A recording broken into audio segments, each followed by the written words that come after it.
ನಾಯಕರು ಬರಬೇಡ್ರಿ ಅನ್ನೋ ಸಂದೇಶ ಕೊಟ್ಟಿದ್ದಾರೆ. ಅಂದ್ರೆ ಇದ್ರ ವ್ಯವಸ್ಥೆ ಹಿರಿಯರನ್ನ ಮೂಲೆ ತಡೆಯುವಂತಂದ್ರೆ ಹೇಗೆ? ಅಲ್ಲ, ಈಗ ಅದು ಏನದು ನೀವು ಮಾಹಿತಿ ಕೊಟ್ಟರೆ ನಾನು ಹೇಳಿದೆ ಅದನ್ನು ಯಾವ ರೀತಿ ಆಮಂತ್ರಣ ಕೊಟ್ಟಿದ್ದಾರೋ ಏನೋ ನನಗೆ ಗೊತ್ತಿಲ್ಲ, ವೈಯಕ್ತಿಕವಾಗಿ ನನಗೆ ಗೊತ್ತಿಲ್ಲ. ಆ ರೀತಿ ನೀವು ಹೇಳಿದ್ದು ನಿಜ ಇದ್ದರೆ, ಈಗ ಅಡ್ವಾಣಿಜಿಯವರು ಮತ್ತು ಮುರಳೀಧರನ್ ಜೋಶಿ ಇವ್ರಿಗೆ ನೀವು ವಯಸ್ಸಾಗಿದೆ, ಅನಾರೋಗ್ಯ ಕಾಣಿಸೋದಾಗಿ ನೀವು ಅಲ್ಲೇ ಪ್ರತ್ಯಕ್ಷವಾಗಿ ಬರಬೇಕಂತೇನಿಲ್ಲ, ನೀವು ಇಲ್ಲೇ ಇದ್ದು ಇದು ಮಾಡ್ಬೋದು ಅಂಥೇಳಿ ಹಾಗೇನು ಹೇಳಿದರೆ ಅದು ಸರಿಯಲ್ಲ ಅಂತ ನಾನು ಹೇಳ್ತೀನಿ. ಯಾಕಂದರೆ ಅವ್ರು ಹೇಳಬೇಕು. ಈಗ ಯಾರೋ ಒಬ್ರು ನನಗೊಂದು ಯಾವುದೋ ಕಾರ್ಯಕ್ರಮ ಕರೆಯಕ್ಕೆ ಬರ್ತಾರೆ, ಕರೆಯಕ್ಕೆ ಬಂದಾಗ ನಾನು ಹೇಳ್ತೀನಿ ಇಲ್ಲಪ್ಪ ನಂಗೆ ಸ್ವಲ್ಪ ಆರಾಮಿಲ್ಲ, ಮೈಯಾಗ ನಂಗೆ ಬರೋಕ್ಕಾಗಲ್ಲ ಅಂತ ನಾ ಹೇಳಬೇಕು. ಇಲ್ಲ ನೀವು ನಾ ಹಂಗೆ ಇನ್ವಿಟೇಷನ್ ಕೊಟ್ಟೇವಿ, ನೀವೇನು ಬರೋದು ಬೇಡ, ಯಾಕಂದ್ರೆ ನಿಮ್ದು ಹೆಲ್ತ್ ಸರಿ ಇಲ್ಲ ಅಂತ ಹೇಳಿ ವಯಸ್ಸಾಗಿದೆ ಅಂತ ಹೇಳೋದು ಸರಿಯಲ್ಲ. ನೀವು ಆಮಂತ್ರಣ ಕೊಟ್ಟು ಬರ್ತೀನಂತ ಕೇಳಿ ಅವ್ರು ಬರ್ತೀನಂತ ಒಪ್ಕೊಂಡ್ರೆ ಕರ್ಕೊಂಡು ಹೋಗ್ಬೇಕು, ಆ ವ್ಯವಸ್ಥೆ ಮಾಡ್ಕೋಬೇಕು. ಯಾಕಂದರೆ ಒಂದು ನಾನು ಹೇಳುವಂಥದ್ದು, ಹಿಂದೆಲ್ಲ ಲಾಲ್ ಕೃಷ್ಣ ಅಡ್ವಾಣಿಯವರು ಅವ್ರ ಹೋರಾಟ ಮತ್ತು ಅಯೋಧ್ಯೆ ರಾಮ ಮಂದಿರ ಬಗ್ಗೆ ಏನೊಂದು ಆಂದೋಲನ ಸ್ಟಾರ್ಟ್ ಆಯಿತು, ಅದರಲ್ಲಿ ಅವ್ರ ಇನ್ವಾಲ್ವ್ಮೆಂಟು.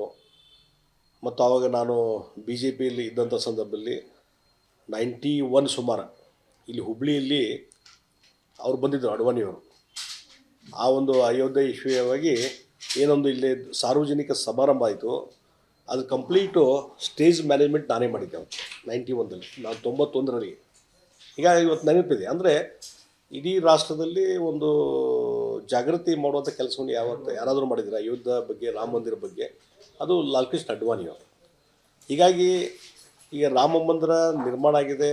ರಾಮ ಮಂದಿರ ಇವತ್ತು ಅದಕ್ಕೆ ಸಂಪೂರ್ಣ ಇದು ಏನು ಗರ್ಭಗುಡಿ ಏನಾಗಿದೆ ಅದರದ್ದು ಒಂದು ಸಮಾಜಕ್ಕೆ ಅರ್ಪಣೆ ಮಾಡುವಂಥ ಕೆಲಸ ನಡೀತಾ ಇದೆ, ಪ್ರತಿಷ್ಠಾಪನೆ ಮಾಡುವಂಥ ಕೆಲಸ. ಆ ಸಂದರ್ಭದಲ್ಲಿ ಅವರ ಉಪಸ್ಥಿತಿ ಭಾಳ ಅವಶ್ಯಕತೆ ಅಂತ ನನ್ನ ಒಂದು ಅಭಿಪ್ರಾಯ.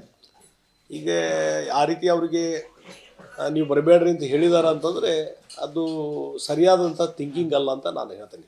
ಅಡ್ವಾಣಿ ಅಂಥವ್ರಿಗೆ ಈ ರೀತಿ ಅಂದರೆ ಏನಾಗ್ತದೆ, ಅಡ್ವಾಣಿ ಅಂತ ಹಿರಿಯರಿಗೆ ಇವತ್ತು ಒಂದು ರೀತಿ ನಿರ್ಲಕ್ಷ್ಯ ಮಾಡುವಂಥದ್ದು ಮತ್ತು ಅವರ ಅವಶ್ಯಕತೆ ಇಲ್ಲ ಅನ್ನುವಂಥದ್ದು ಇದೇ ಇಲ್ಲ, ಅದು ಸರಿಯಲ್ಲ ಅಂತ ನಾನು ಹೇಳ್ತೀನಿ.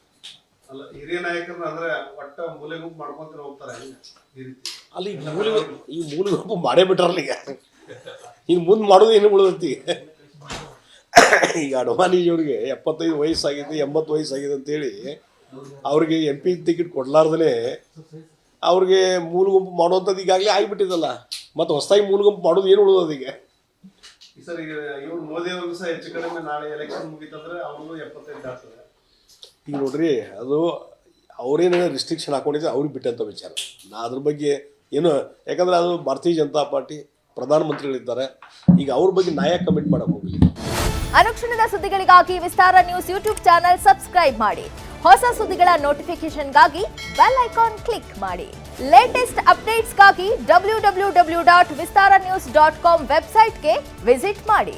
ಅಂಗೈಯಲ್ಲೇ ಜಗತ್ತಿನ ಸುದ್ದಿ ತಿಳಿಯಲು ವಿಸ್ತಾರ ನ್ಯೂಸ್ ಕನ್ನಡ ಆಪ್ ಡೌನ್ಲೋಡ್ ಮಾಡಿ.